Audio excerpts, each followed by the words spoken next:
पिछले क्लास में आपने electric potential due to point charge पढ़ लिया था। इलेक्ट्रिक फील्ड और पोटेंशियल के बीच में रिलेशन भी आपने पढ़ा था। तो अगर मैं आपको थोड़ा सा आइडिया दिखाऊं कि वो था क्या, कि potential due to point charge आपने क्या पढ़ा, K Q by R, it is inversely proportional to are.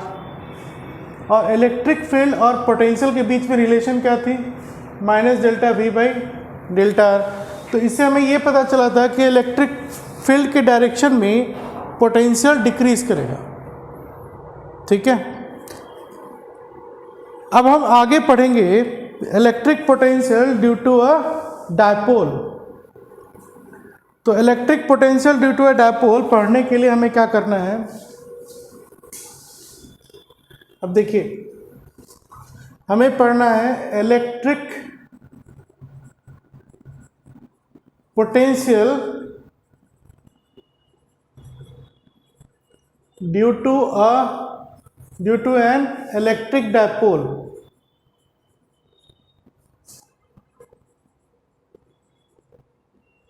ठीक है, इलेक्ट्रिक डायपोल की वजह से हम इलेक्ट्रिक पोटेंशियल समझेंगे क्या होता है, इसकी एक्सप्रेशन कैसे निकाली जाती है।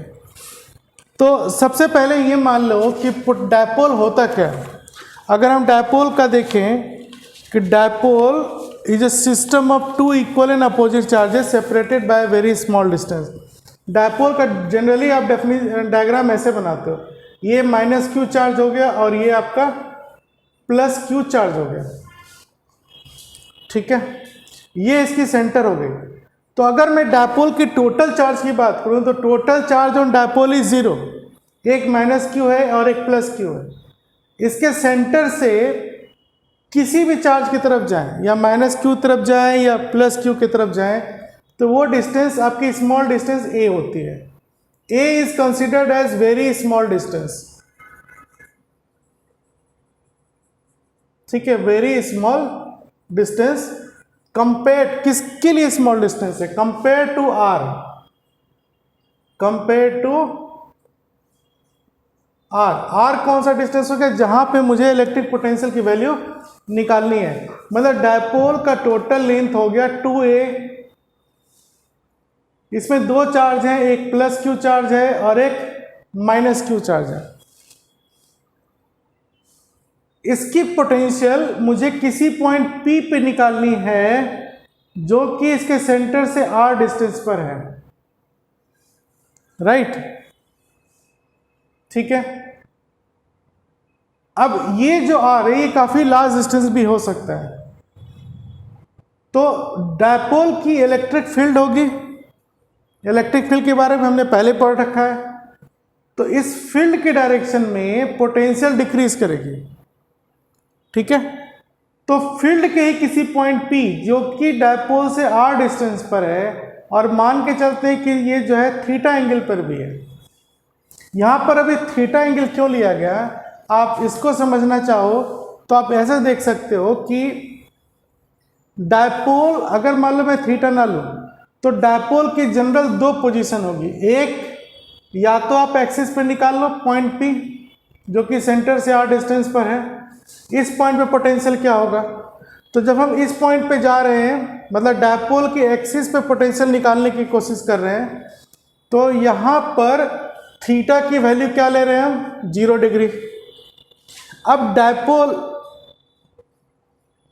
मान लो इस डायपोल का पोटेंशियल हम यहां पे एक्सिस पे ना निकाल करके इसके परपेंडिकुलर बाइसेक्टर पे निकाल रहे हैं, P पॉइंट। अब ये R जो हो गया इसके एक्सिस पे परपेंडिकुलर हो गया, तो इस केस में थीटा क्या हो जाएगा आपका, 90 डिग्री। तो एनसीईआरटी में एक जनरल थियोरी है कि थीटा की वैल्यू हम पुट कर सकते हैं। मान लो अगर कोई ऐसा पोजीशन ले लें जो कि एक्सियल भी नहीं है, परपेंडिकुलर बाइसेक्टर भी नहीं है, कुछ इस तरह से है, P पॉइंट है, इसकी पोजीशन वेक्टर हो गई R, और ये डायपोल के एक्सिस से थीटा एंगल पर है। तो हमें ये बताना है कि इस R और थीटा के टर्म में इस पॉइंट P पर डायपोल की पोटेंशियल क्या होगी। ठीक है, इतनी बात समझ में आ रही है। इसको समझने के लिए हमें एक मैथमेटिक्स भी चाहिए। ट्रायंगल लॉ में एक कोसाइन रूल होता है, वो मैथमेटिक्स हमें समझना है। आप लोगों को पता होगा, फिर भी मैं एक बार बताता हूँ आपको।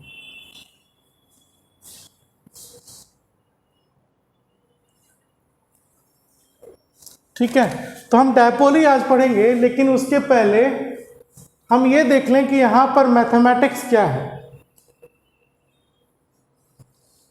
जैसे एक ट्रायंगल ले लो,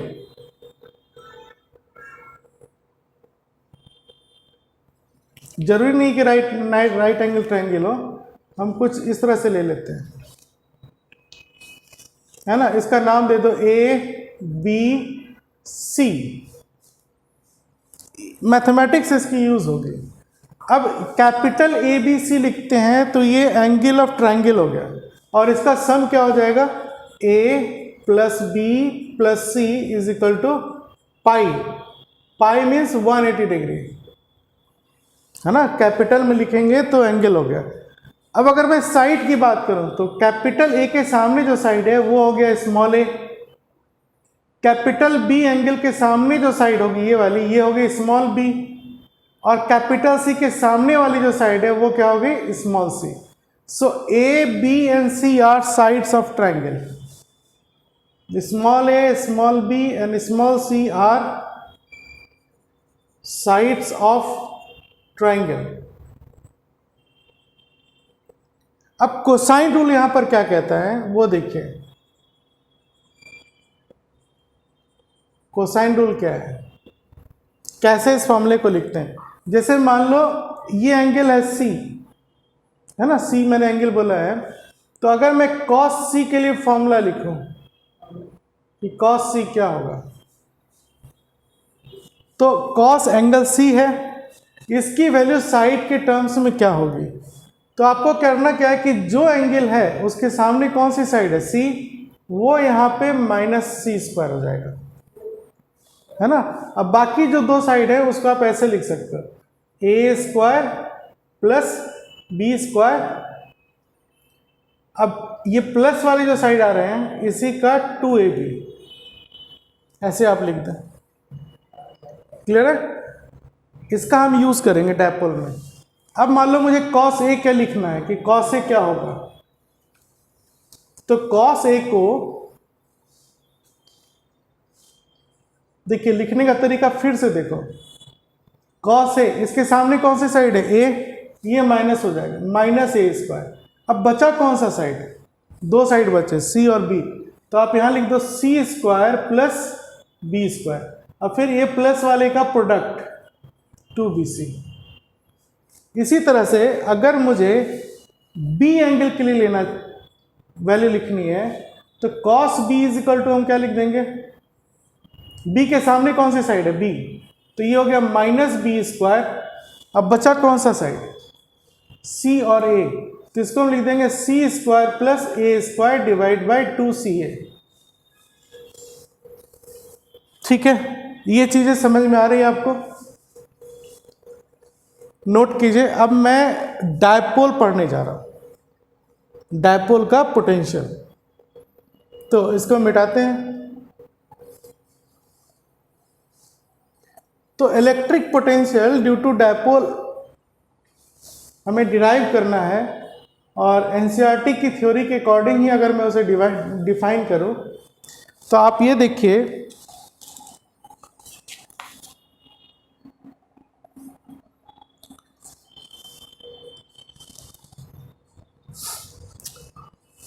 एक चीज जो इंपॉर्टेंट है कि पोटेंशियल इज रिलेटेड टू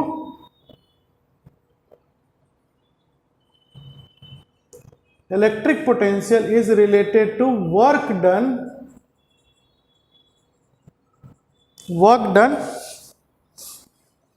क्या, work done by the electric field.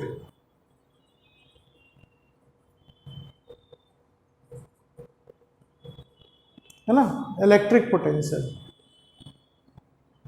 ये एक बहुत ही इंपॉर्टेंट चीज है, और यहीं से हमारी डेफिनेशन आई थी। Potential is related to work done by the field, potential is work done divide by moving charge. ये हमने पढ़ा था डेफिनेशन पोटेंशियल की।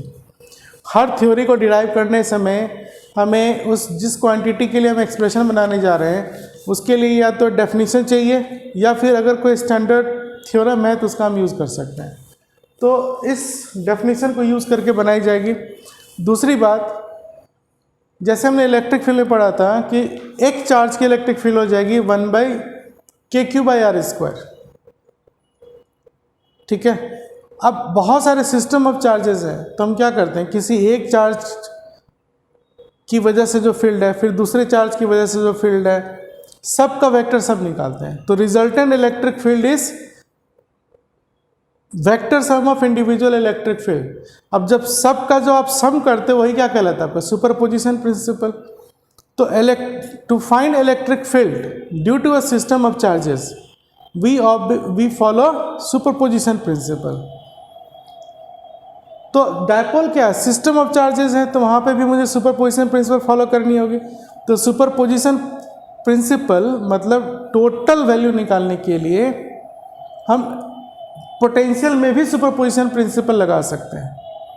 सुपरपोजिशन प्रिंसिपल स्केलर वैल्यूज़ भी दे सकता है, वेक्टर वैल्यूज़ भी दे सकता है। तो हमें यहाँ पर पोटेंशियल में दो चार्जेस हैं और उसकी इलेक्ट्रिक पोटेंशियल निकालने के लिए सुपरपोजिशन प्रिंसिपल फॉलो कराएंगे। सुपरपोजिशन मतलब जितने भी चार्जेस हैं सबका पोटेंशियल का सम। ठीक है, because it is a scalar quantity.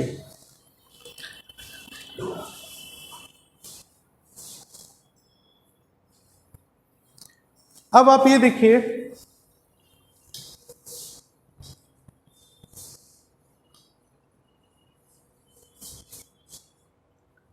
मान लो ये इलेक्ट्रिक पोटेंशियल डायपोल है, यहां पर ये लाइन खींचा है, कोई वायर नहीं है, स्पेस में ऐसे बना दिया गया है। ये -q है और एक +q है, ये किसी वायर से कनेक्ट नहीं है। अपनी पोजीशन पे दो चार्जेस हैं। ठीक है, इस पॉइंट का नाम दे दो A, इस पॉइंट का नाम दे दो B। ये हो गया सेंटर ऑफ डायपोल O और डायपोल लेंथ हो गई आपकी 2a। डायपोल लेंथ 2a हो गया।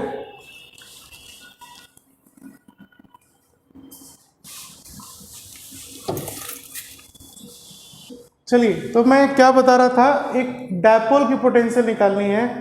तो ये एक -q चार्ज हुआ और एक +q चार्ज हुआ। ये कोई लाइन वायर नहीं है, बस ये चार्जेस अपनी जगह पे हैं और ये डायपोल का सेंटर हो गया। ये पॉइंट हो गया B, ये पॉइंट हो गया A। अब मुझे डायपोल की पोटेंशियल इससे R पोजीशन पे जाकर निकालनी है जो डायपोल के एक्सिस के साथ या डायपोल मोमेंट के साथ थीटा एंगल बना रहा है ना। देखो ये पोजीशन वेक्टर हो गया R, ये हो गया डायपोल मोमेंट P। तो R makes an angle theta with dipole moment P। अब ये पॉइंट कैपिटल P है जहां पर मुझे इलेक्ट्रिक पोटेंशियल निकालनी है। ठीक है, अभी जैसा मैंने बताया था कि डायपो पोटेंशियल आपकी स्केलर क्वांटिटी है, तो नेट पोटेंशियल जो होगा वो सारे चार्जेस के पोटेंशियल के सम के इक्विवेलेंट होगा। और नेट पोटेंशियल निकालने के इसी प्रोसेस को सुपरपोजिशन प्रिंसिपल कहते हैं। तो अब आप देखो इस पॉइंट पे पहले -q की वजह से पोटेंशियल क्या आएगा, तो P पॉइंट पे -q एक पॉइंट चार्ज की तरह बिहेव करेगा। तो हम क्या लिखेंगे, पोटेंशियल एट P। देखिए मुझे जो फाइनल फॉर्मूला निकालना है पोटेंशियल का वो इस R P थीटा के टर्म में निकालना है। P आपका डायपोल मोमेंट है। ठीक है, डायपोल मोमेंट का वैल्यू क्या होता है 2aq है ना। तो जो फाइनल फॉर्मूला है वो R P और थीटा के टर्म्स में निकाली जाएगी। तो पोटेंशियल पहले हम -q चार्ज की वजह से निकालते हैं। तो potential at P due to charge -q is क्या आएगा, ये इसको मान लो V माइनस है या ए पॉइंट की पोजीशन की पोटेंशियल की वजह से। तो P पॉइंट पे मैंने क्या बोला कि Q एक टेस्ट पॉइंट चार्ज है, तो P पर इस पॉइंट चार्ज की इलेक्ट्रिक पोटेंशियल का फॉर्मूला क्या होता है, KQ/R।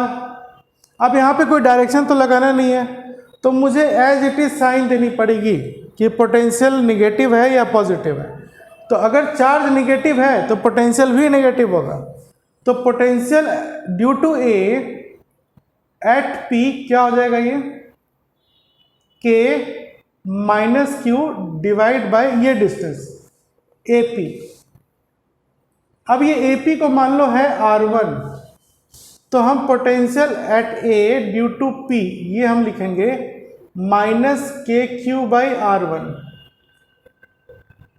पहला इक्वेशन हो गया, इसको नोट कीजिए फटाफट।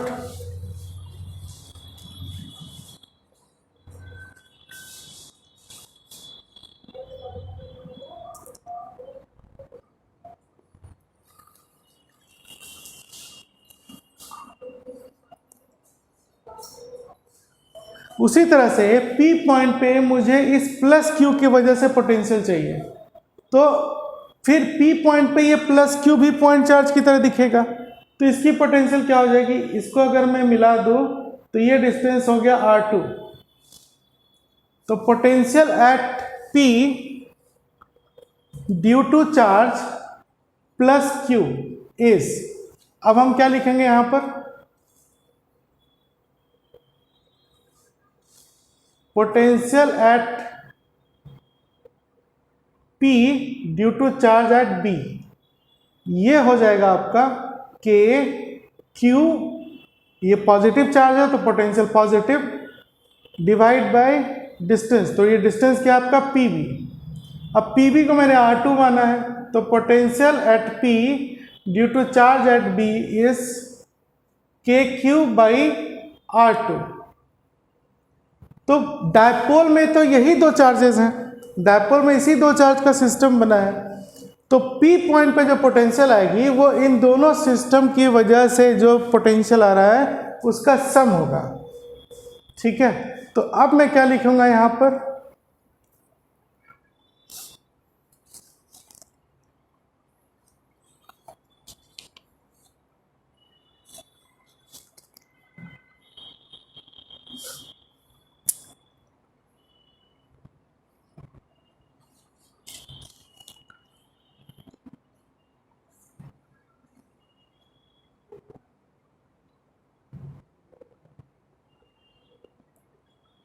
ठीक है, मिटा दें इसको।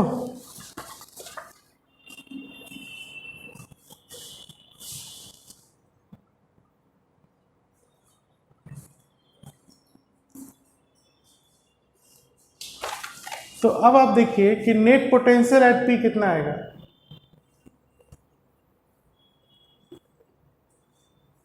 देयरफॉर नेट इलेक्ट्रिक पोटेंशियल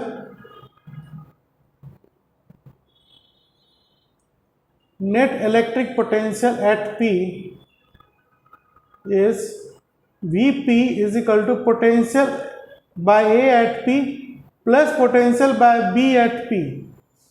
ठीक है, ये फर्स्ट इक्वेशन है और ये सेकेंड इक्वेशन पहले निकाल चुके हैं। इसकी वैल्यू क्या आई थी, K माइनस Q/R1 प्लस ये क्या आया था आपका KQ/R2।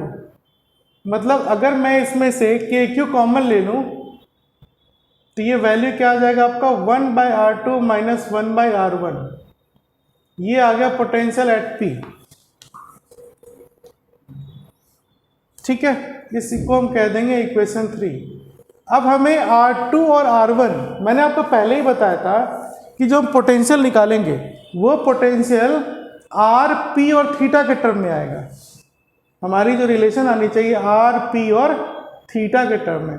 तो यहाँ तो R है नहीं, R1 है, R2 है, तो मुझे R1 और R2 की वैल्यू R थीटा के टर्म में चाहिए। ठीक है, थीटा आपका ये है। डायपोल लेंथ आपको मैंने बताया था 2a होता है, तो सेंटर से इस तरफ ये वाला डिस्टेंस हो जाएगा a और सेंटर से ये डिस्टेंस क्या हो जाएगा आपका a। इसको फटाफट नोट कीजिए, फिर मैं बता रहा हूँ आगे क्या करना है। मतलब अभी जो हमारा नेक्स्ट स्टेप है उसमें हम R1 और R2 की वैल्यू निकालेंगे।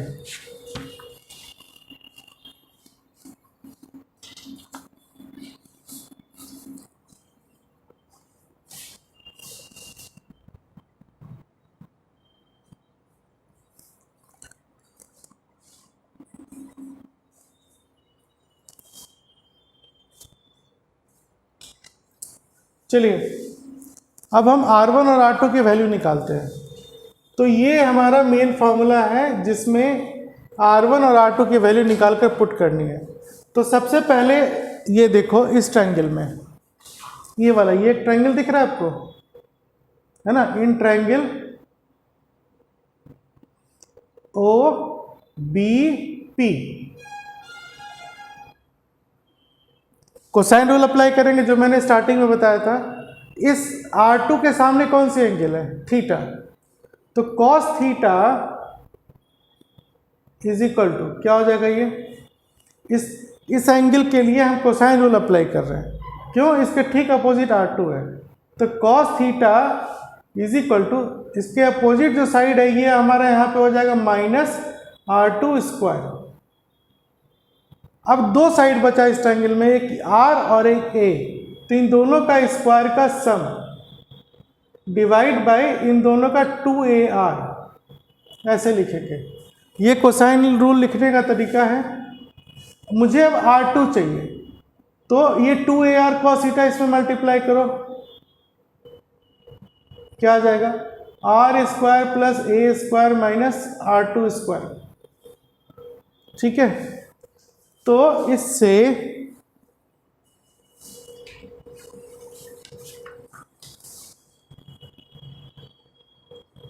अब यहां पर वैल्यू क्या हो जाएगी? मुझे R2 निकालना है, तो R2 square is equal to R square plus A square minus 2AR cos theta लिख सकते हैं सर, है ना। मुझे R2 स्क्वायर है यहाँ पर, मुझे इस फॉर्मूले में यहाँ देखो सिर्फ R2 चाहिए। तो R2 इज इक्वल टू क्या हो जाएगा? इस पे रूट ले लेंगे। तो रूट लेने से पहले यहाँ से क्या करो, R कॉमन ले लो। मान लो मैंने R स्क्वायर कॉमन ले लिया इस पूरे क्वांटिटी से, तो ये हो जाएगा 1 plus A square by R square minus 2A। अब यहाँ तो R है और हमने कॉमन क्या लिया हुआ है? R square. मतलब मुझे यहाँ क्या डिवाइड करना होगा? 2A बाई, देखिए R स्क्वायर निकाला, यहाँ 1 आ गया, यहाँ नहीं था तो डिवाइड R स्क्वायर हो गया। तो यहाँ पर है R और हम निकाल क्या रहे हैं? R square. तो थोड़ी देर के लिए मानो अगर यहाँ पे R स्क्वायर बाई R होता तो कोई फर्क पड़ता क्या है? R ही हो जाता ना। तो मतलब यहाँ पे R आएगा। मतलब अगर हम इसको वापस मल्टीप्लाई कर दें तो ये यही चीज़ आ जाएगी। R स्क्वायर बाई R का मतलब R है ना, वो R। अब यहाँ पर देखने वाली बात यह है कि हम क्या नेग्लेक्ट करें, है ना। R2 की वैल्यू चाहिए, इसको सिंप्लीफाई करना है। अब यहाँ पे लॉजिक ये कहता है कि देखो एक है A, ये तो ऑलरेडी काफ़ी स्मॉल है, डायपोल की लेंथ काफ़ी स्मॉल होती है। पूरा यहाँ से यहाँ तक जो 2A होता है यही काफ़ी स्मॉल होता है, तो A तो और भी स्मॉल हो जाएगा, है ना। और ये R कंपेरेटिवली लार्ज डिस्टेंस होती है। तो एक है स्मॉल क्वांटिटी A, ये स्मॉल है। अब इसमें बड़ी क्वांटिटी R से डिवाइड करेंगे तो ये वैल्यू तो काफ़ी, एक से काफ़ी छोटी हो जाएगी, बहुत ही ज़्यादा छोटा हो जाएगा, है ना। तो फिर भी रखते हैं इसको। लेकिन अगर मैं A square by R square ले लूँ, मतलब ये स्मॉल क्वांटिटी थी, काफ़ी छोटी है, और इसका स्क्वायर लेंगे तो ये और भी छोटा हो जाएगा। इतना छोटा हो जाएगा कि उसे अगर ऐड किया जाए तो कोई फर्क नहीं पड़ेगा। स्मॉल क्वांटिटी को वन में ऐड करो या वन में सब्ट्रैक्ट करो, कोई फर्क नहीं पड़ता, मतलब इसकी एग्जिस्टेंस ही नहीं है। तो हम क्या करेंगे, इसको नेग्लेक्ट कर देंगे। तो इसको रहने देंगे, इसको नेग्लेक्ट कर देंगे, क्योंकि ये इससे भी छोटा हो गया। So a square by R square neglected, है ना। तब फिर हमारी अब नेक्स्ट स्टेप क्या होगी, यहाँ पर इस फॉर्मूले में हम क्या करेंगे, अब R2, देखो ये टर्म को तो नेग्लेक्ट कर दिया, तो R2 square is equal to क्या है, R square 1 minus 2a cos theta divide by R, है ना। तो R2 इज इक्वल टू हम क्या ले लेंगे, इस पे रूट लगाएंगे, तो रूट जैसे ही लगाएंगे तो R स्क्वायर का रूट R हो जाएगा, और इसको हम लिख देंगे 1 minus 2a cos theta divide by R और पावर हाफ। समझ में आ रहा है। अब आपने मैथ्स में एक और थ्योरी पढ़ी है कि बाइनोमियल थ्योरम पढ़ा है ना, उसमें क्या था आपका 1 प्लस एक्स पावर n को हम क्या लिख सकते हैं,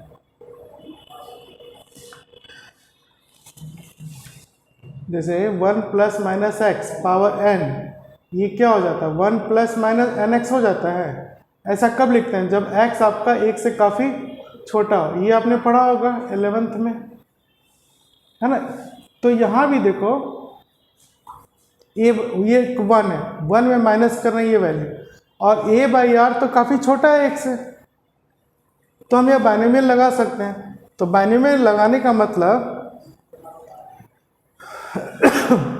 ये हाफ मल्टीप्लाई हो जाएगा, तो R2 हमारा निकल के आया R 1 माइनस, है ना, इसमें हाफ मल्टीप्लाई कर देंगे तो 2 कैंसिल हो गया, तो बचा क्या a cos theta by R,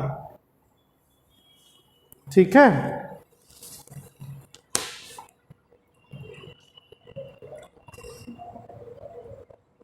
ये आपका R2 आ गया। अब आप देखिए,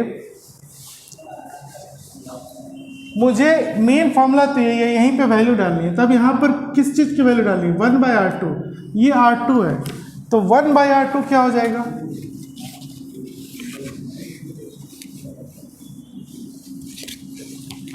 तो 1 बाई R2 हमारा निकल के आएगा, इसको उल्टा करना है तो क्या हो जाएगा, ये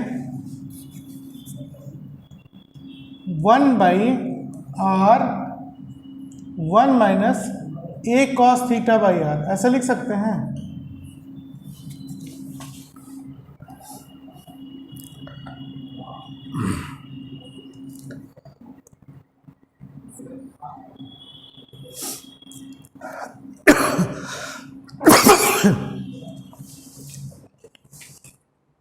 ठीक है। अब देखो इसको फिर ऊपर ले जाओ, 1 बाई R2, इसको हम लिख देंगे 1 by R into 1 minus a cos theta by R power -1 लिख सकते हैं। अब यहाँ फिर बाइनोमियल यूज हो जाएगा, मतलब ये -1 इसमें मल्टीप्लाई कर देंगे, तो फाइनली अब हम क्या करेंगे, यहाँ पर 1 बाई R2 की वैल्यू आ गई हमारे पास, कितनी आई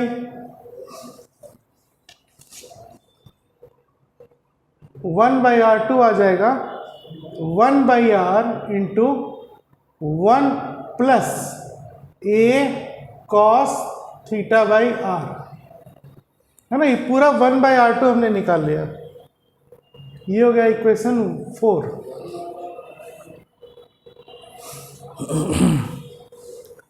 समझ में आया क्या क्या किया यहाँ पर। अब उसी तरह मुझे 1 बाई R1 निकालना है, तो R1 निकालने के लिए सेम प्रोसेस अप्लाई करेंगे, ये वाली ट्रायंगल लेंगे।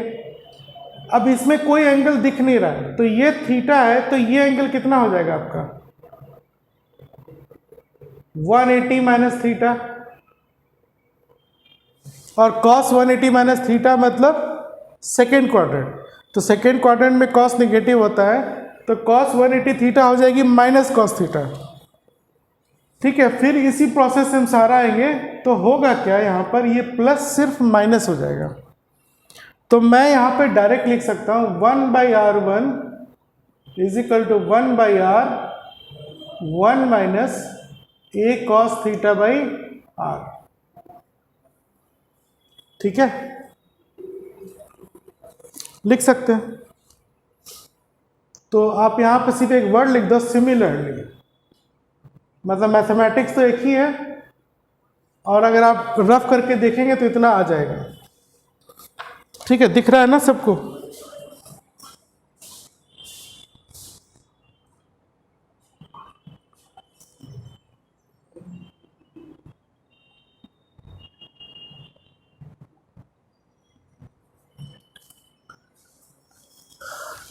अब आप ये देखिए, ये 1/R2 और 1/R1 यहां पे वैल्यू डालना है, तो वैल्यू डालेंगे तो क्या आ जाएगा यहां पर,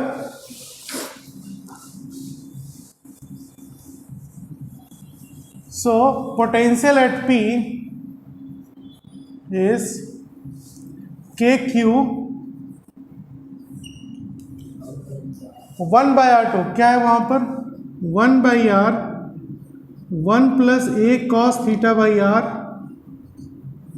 है ना, फिर माइनस 1/R1, तो माइनस 1/R1 की जगह ये वाली value 1/R 1 minus a cos theta by R। ठीक है, अब ये क्या निकल के आ रहा है आपको, KQ 1/R को मल्टीप्लाई करो तो 1/R, फिर ये हो जाएगा a cos theta by R square, फिर ये आ जाएगा माइनस 1/R, और ये हो जाएगा plus a cos theta upon R square. ठीक है, अब क्या होगा यहां पर,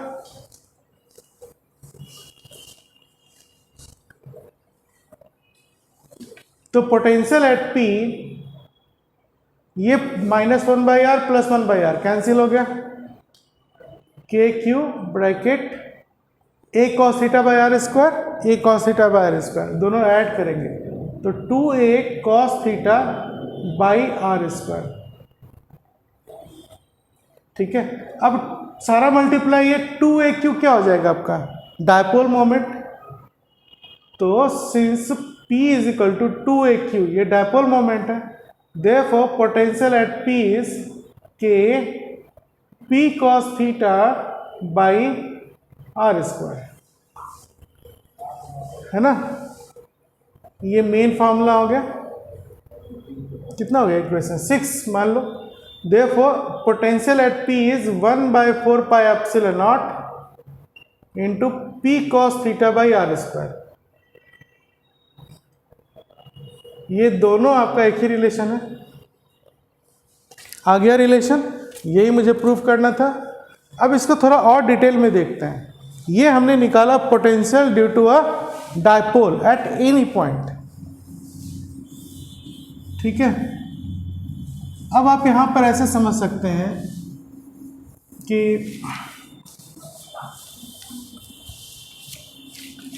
क्या हो रहा है,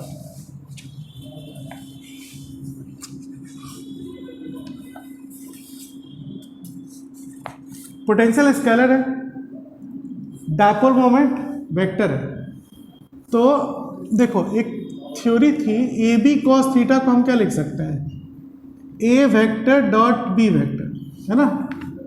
तो यहाँ पर क्या आपका पी कॉस थीटा, और अगर मैं इसमें आर मल्टीप्लाई कर दूँ तो ये क्या हो जाएगा R vector dot P vector, है ना, scalar product of P dot R लिखेंगे इसे ना। तो इसे पी डॉट आर लिखना है, तो कोई फर्क नहीं पड़ता, स्केलर प्रोडक्ट कम्युनिकेटिव लॉ में करता है। तो आर डॉट पी को आप पी डॉट आर भी लिख सकते हैं। तो मान लो मैंने आप पहले पी डाला फिर आर डाला, तो ये हो जाएगा पी डॉट आर। दोनों में कोई फर्क नहीं है, लेकिन एनसीईआरटी में इस तरह लिखी हुई है, इसलिए इस तरह से लिखेंगे, पहले पी लिखेंगे। पी डॉट आर को आर डॉट पी लिख सकते हैं, लेकिन क्रॉस प्रोडक्ट में ऐसा पॉसिबल नहीं है। पी क्रॉस आर को आप आर क्रॉस पी नहीं लिख सकते, है ना। तो हम पी आर कॉस थीटा को ही पी डॉट आर लिखेंगे। तो यहाँ तो आर नहीं है, तो अगर मैं यहाँ पे आर मल्टीप्लाई कर दूँ तो यहाँ भी करना होगा, तो ये आर क्यू हो जाएगा। तो फाइनली क्या हो जाएगा, potential at P 1/4 pi epsilon naught P dot R by R cube. ये भी रिलेशन हो गया, है ना। बात समझ में आ रहा है। तो ये वेक्टर फॉर्म में हम लिख सकते हैं इसको, लेकिन जब आप न्यूमेरिकल बनाएंगे तो इलेक्ट्रिक पोटेंशियल या तो पॉजिटिव होगा या फिर नेगेटिव होगा। तो पोटेंशियल की जो एग्जैक्ट फॉर्मूला जब हम न्यूमेरिकल बनाएंगे वो तो वेक्टर फॉर्म में लिखने के लिए आया। मेडिकल एग्जाम में पूछ सकते हैं कि वेक्टर फॉर्म में पोटेंशियल का रिलेशन क्या होगा, तो ये डिवाइड में आर क्यू नजर आएगा आपको। अदरवाइज अगर मैं सिर्फ न्यूमेरिकल बनाने के लिए फॉर्मूला देखूँ तो electric potential at point P ये हम लिखेंगे 1/4 पाई एप्सिलॉन नॉट, है ना, P cos theta by R square. ये फॉर्मूला हो गया। अब यहां पे दो केस बनेंगे फिर मैग्नीट्यूड में। तो हम ये कह सकते हैं कि potential due to a dipole varies inversely proportional to R square, है ना। ये डायपोल की वजह से है। और इसका अगर मैं डायग्राम बनाऊं तो ये मतलब ग्राफ बनाऊं तो ये ऐसे आएगा, पैराबोलिक कर्व, ठीक है।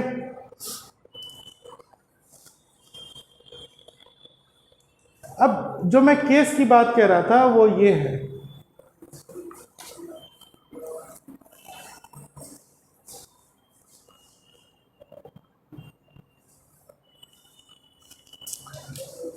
मान लो ये डायपोल है आपका, प्लस क्यू माइनस क्यू। अभी मैंने ये फॉर्मूला निकाला किसी दूसरे पॉइंट के लिए। मान लो ये पॉइंट एक्सिस पे आ जाए, मतलब डायपोल के एक्सिस पे पोटेंशियल क्या होगा। तो at axis of dipole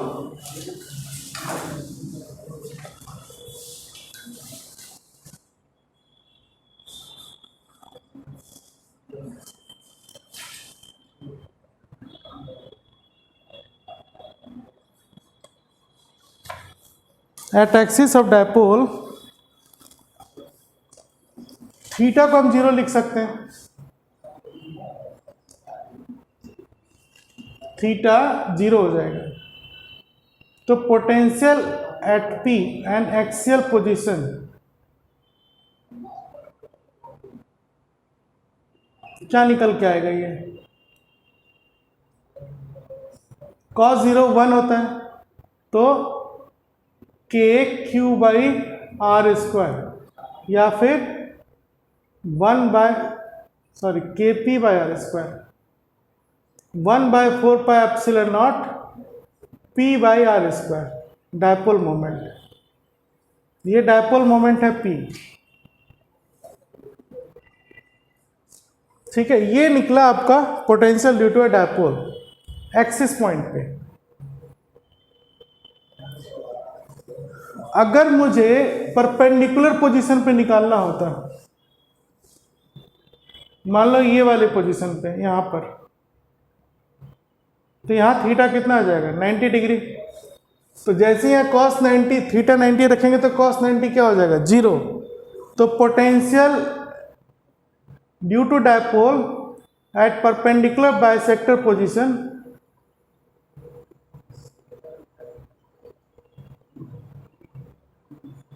is 0। मतलब डायपोल के परपेंडिकुलर बाइसेक्टर पोजीशन पे इलेक्ट्रिक पोटेंशियल 0 हो जाएगी। ठीक है, इसको आप ऐसे भी समझ सकते हो कि ये डिस्टेंस और ये डिस्टेंस दोनों बराबर हो जाएगा, है ना। ये r है तो ये कितना हो जाएगा आपका under root R square plus A square, और ये क्या हो जाएगा आपका under root R square plus A square. तो डिस्टेंस दोनों की बराबर हो गई। इस पॉइंट पे इसकी पोटेंशियल हो जाएगी माइनस के क्यू बाय दिस, और इस पॉइंट पे इस चार्ज की पोटेंशियल हो जाएगी के प्लस क्यू बाय दिस। मतलब दोनों पोटेंशियल सेम है मैग्नीट्यूड में इस पोजीशन पे, और एक अपोजिट है, एक प्लस है और एक माइनस है, तो सम करेंगे तो 0 आ जाएगा। तो वहां से भी वेरीफाई है, यहां से भी वेरीफाई है। ठीक है, इस चीज को समझे अच्छे से आप।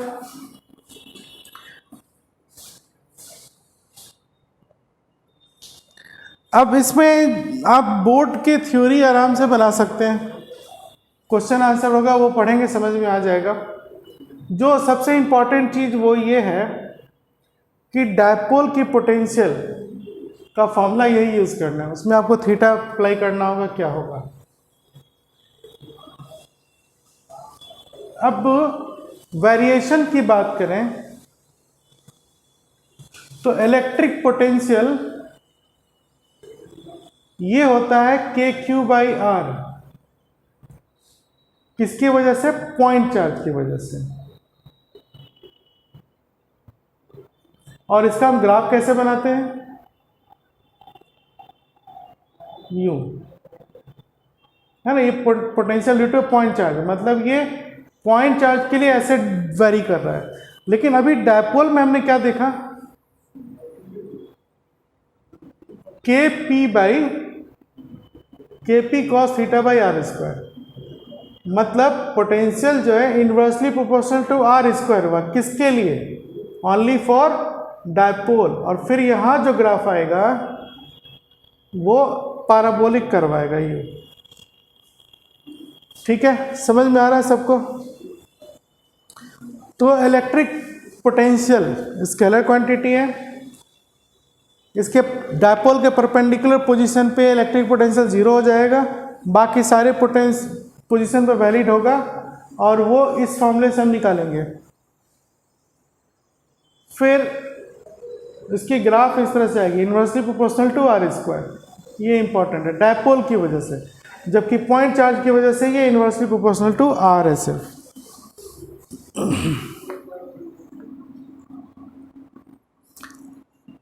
तो हम कह सकते हैं कि electric potential due to a dipole depends on R and theta, दोनों पे डिपेंड करेगा।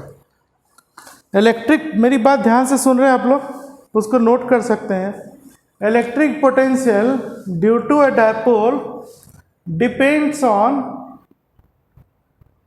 Position vector R and angle theta.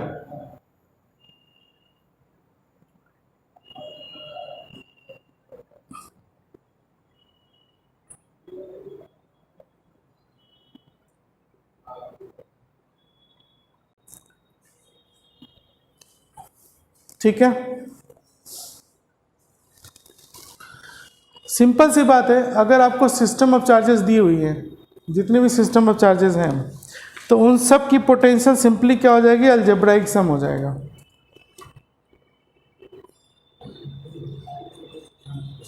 ठीक है, इतना बात समझ में आ रहा है आप लोगों को?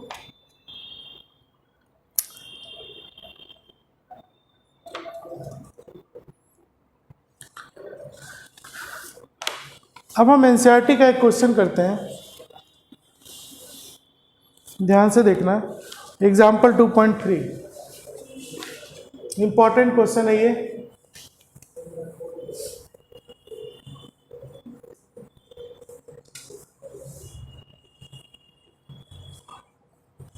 जब कैपेसिटेंस कंप्लीट हो जाएगा तब मैं न्यूमेरिकल कराऊंगा, कुछ स्टैंडर्ड न्यूमेरिकल कराऊंगा, तभी थ्योरी क्लासेस ही चलेगी कैपेसिटेंस तक।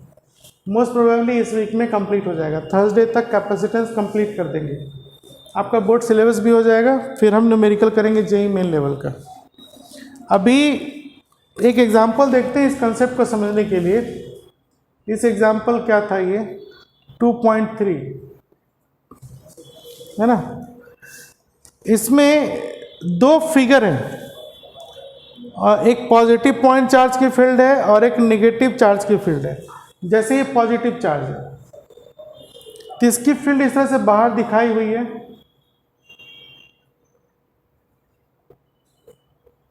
आपको पता है पॉजिटिव चार्ज की फील्ड बाहर जाती है। जब भी हम फील्ड डायग्राम बनाएंगे तो वो नॉर्मली आउटवर्ड बनेगा, है ना।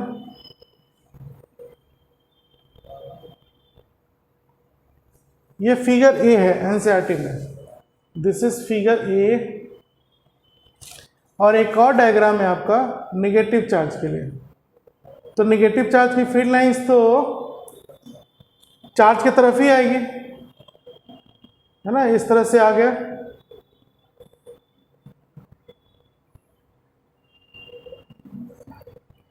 ये आ रहा है,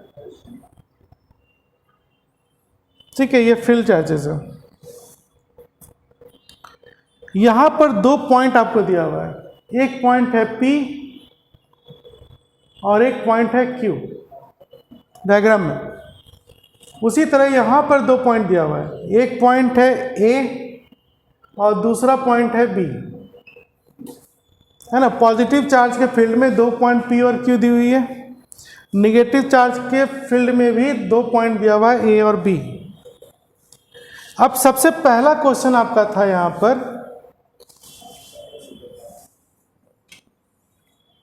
जो सबसे फर्स्ट क्वेश्चन है, दिख रहा है ना आप लोग को,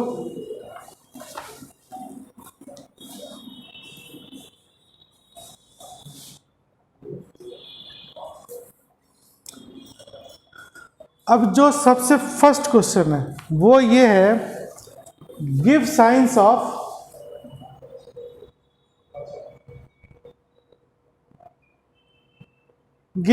of potential difference Vp minus Vq and Vb minus Va। मतलब यहाँ P और Q का पोटेंशियल डिफरेंस का साइन बताना है, पॉजिटिव होगा या नेगेटिव होगा। उसी तरह से यहाँ भी बतानी है कि Va minus Vb, Vb minus Va क्या होगा, ठीक है। तो अब आप ये देखिए, ये है क्या, ये अलग अलग चार्जेस है ना, पॉइंट चार्ज है, तो पॉइंट चार्ज की थ्योरी लगेगी। तो potential due to a point charge, ये तो क्वेश्चन था, मैं इसको मिटा रहा हूँ, पहला पार्ट था इसमें। तो अब आंसर हमारा क्या होगा, potential inversely proportional to R है। इसका मतलब हो गया कि डिस्टेंस कम होगा तो पोटेंशियल की वैल्यू ज़्यादा होगी, है ना। तो कहने का मतलब इस चार्ज से नज़दीक कौन सी पॉइंट है, P। तो ये P की डिस्टेंस कम है Q के कंपेयर में, तो कहने का मतलब Vp is greater than Vq, है ना। Vp का वैल्यू ज़्यादा होगा Q से। तो हम क्या लिख सकते हैं, बड़े में छोटा घटाओगे तो पॉजिटिव ही हो जाएगा, तो Vp माइनस Vq क्या निकला, पॉजिटिव, है ना। अब देखिए, पॉजिटिव चार्ज की पोटेंशियल पॉजिटिव होगी, मतलब Vp भी पॉजिटिव है, Vq भी पॉजिटिव है, ये इंडिविजुअली ये दोनों पॉजिटिव है, क्यों, चार्ज पॉजिटिव है। तो पॉजिटिव क्वांटिटी में P का पोटेंशियल ज़्यादा आ रहा है, तो ये ज़्यादा पॉजिटिव है, तो Vp माइनस Vq पॉजिटिव भी हुआ, क्लियर है। अब हम निगेटिव चार्ज में देखते हैं। निगेटिव चार्ज की वजह से जो पोटेंशियल होगा वो निगेटिव होगा, निगेटिव चार्ज है।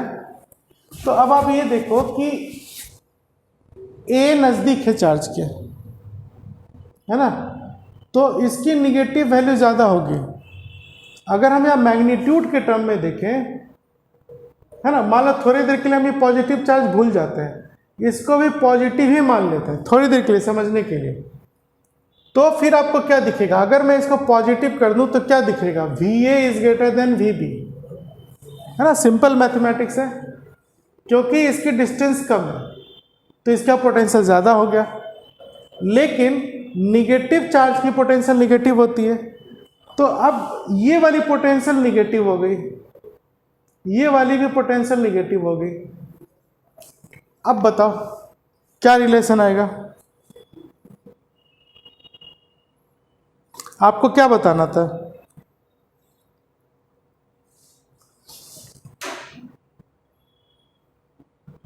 पॉजिटिव वैल्यू में VA बड़ा है तो निगेटिव वैल्यू हो जाएगी तो ये छोटा हो जाएगा। इससे ये सिंपल मैथमेटिक्स समझ में आ रहा है। जैसे एग्जांपल के लिए देखो, अगर मैं इसको लिख दूं VA को 5 और VB को लिख दूं 3 तो 5 इज ग्रेटर देन 3, ठीक है, लेकिन निगेटिव की वजह से ये -5 हो जाएगा और ये -3 हो जाएगा। तो अब -5 और -3 में कौन बड़ा हुआ, -3, तो ये कम हो जाएगा। तो इसका मतलब VA is less than VB, मतलब यहां भी आपका VB is greater than VA निकला। मतलब साफ है कि पॉजिटिव चार्ज होगा तो इससे नज़दीक वाले पॉइंट पे पोटेंशियल ज़्यादा होगा, दूर वाले पॉइंट पे पोटेंशियल कम होगा, तो VP माइनस VQ पॉजिटिव हुआ। यहाँ पर क्या होगा, निगेटिव चार्ज में, निगेटिव चार्ज से हम दूर जाएंगे तो पोटेंशियल ज़्यादा होगी, नज़दीक आएंगे तो पोटेंशियल कम हो जाएगी। ठीक है, तो यहाँ पे हमारा आंसर हम क्या लिखेंगे,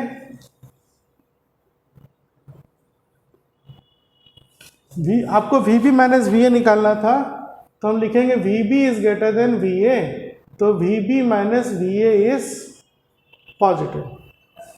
मैथमेटिकली कैलकुलेट किया। अब इसको मैं दूसरे मेथड से बताता हूं, बिना मैथमेटिक्स के। ठीक है, बिना मैथमेटिक्स के कैसे बताएंगे, देखियो, आपको मैं बार बार एक बात बोला था कि potential decreases along the direction of field, electric field, मतलब इलेक्ट्रिक फील्ड के डायरेक्शन में पोटेंशियल घट जाएगा। तो यहाँ पर इलेक्ट्रिक फील्ड की डायरेक्शन बाहर है, ऐसे जा रही है, तो जब हम ऐसे जाएंगे बाहर की तरफ तो पोटेंशियल क्या होगा, घटेगा, मतलब Q का पोटेंशियल कम हो गया, तो VP is greater than VQ, तो ये पॉजिटिव निकला। ठीक है, अब यही कंसेप्ट यहां लगाते हैं।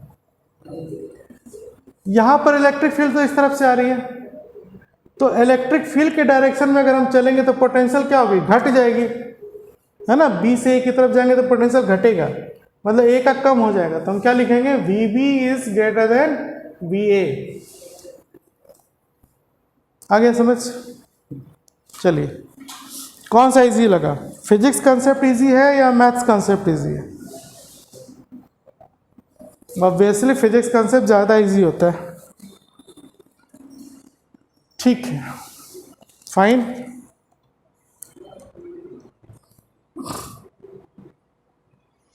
अब जब आपको ये चीज़ें समझ में आ गई ना कि ये पॉजिटिव है और ये नेगेटिव कैसे होता है, तो इसके बाकी सारे जो ऑप्शन है क्वेश्चन में B, C, D, E, ये आप बनाइए, खुद से समझ में आ जाएगा, है ना, इसकी एक्सप्लेनेशन भी है, तो इसको करोगे समझ में आ जाएगा।